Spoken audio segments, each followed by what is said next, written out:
Hola amigos, mi nombre es Ayelén, soy la hija de Alejandro, por eso estoy usando este canal de YouTube. Hace unos días fue la presentación formal de su libro y para quien desea revivirla se encuentra colgada de este portal. En la presentación se abordó a grosso modo la temática del quipu. Quisiera hacer un pequeño resumen para que el lector se introduzca en el libro con algunos conceptos claros. Quipu significa nudo o anudar en quechua. Consta de una cuerda o soga madre o principal de la que cuelgan varias cuerdas con nudos de distintos colores. El quipu es descifrado a través de la posición y el color de las cuerdas. Cada color constituye algo diferente y los significados cambian según la distancia que se encuentra entre los nudos. Eran elaborados con lana de llama, alpaca o algodón y se han encontrado hasta con cabello humano. En general, eran utilizados con funciones administrativas, para censos, cosechas, operaciones comerciales, etc. Y hay quienes piensan que además son un modelo de escritura. Leland Locke, uno de los primeros investigadores de quipu, nos trae una fabulosa pregunta. ¿Fue usado el quipu para anotar hechos históricos más que fechas y datos numéricos?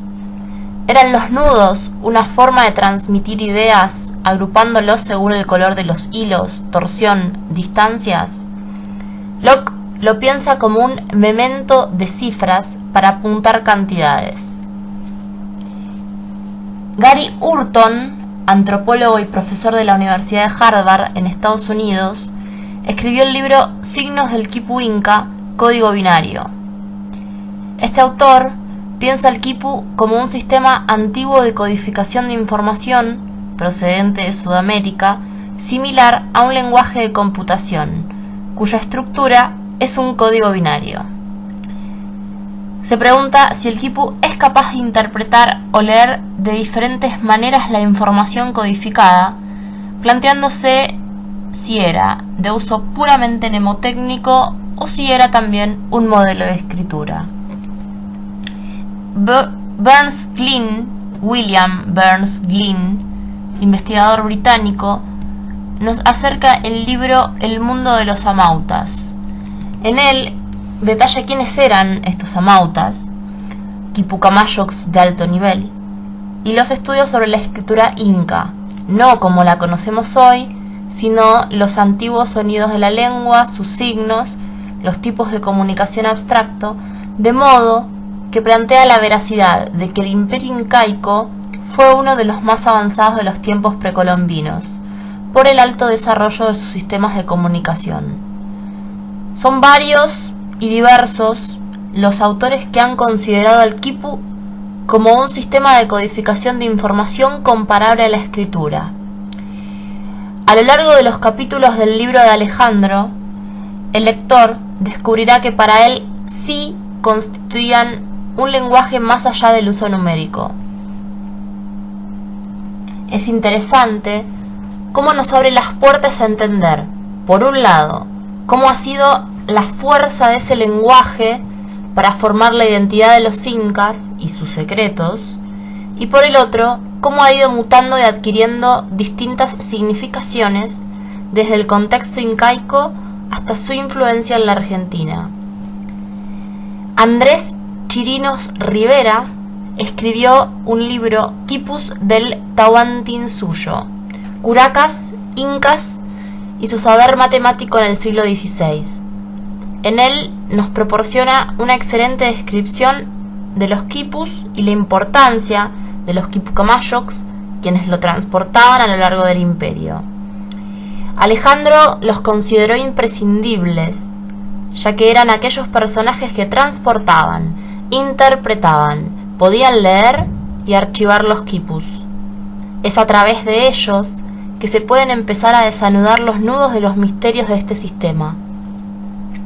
En el libro de Alejandro se encuentran analizados y ejemplificados con los dibujos de Guamán Poma de Ayala, uno de los primeros cronistas peruanos. Uno de los tipos de operaciones que se realizaban con el quipu era de tipo matemático, a través de un instrumento llamado yupana, que en quechua significa contar. Era una casilla cuadrada, luego rectangular, de 20 celdas que en un principio se dibujaba sobre la tierra y permitía sumar, restar, multiplicar y dividir. Los primeros ejemplares fueron de arcilla y hueso y después se realizaron con materiales más conocidos. Alejandro realizó uno él mismo a modo de réplica de madera con las respectivas medidas y agujeros donde contar, y contaba también con materiales precolombinos como semillas y granos. He intentado dejar en claro los conceptos principales que contiene el texto. El lector se encontrará con un libro que intenta desentrañar las distintas representaciones sociales que hay en torno al quipu. Se encontrará también con el entusiasmo de Alejandro de entenderlo no solo como sistema de comunicación, sino como lengua profunda y ancestral.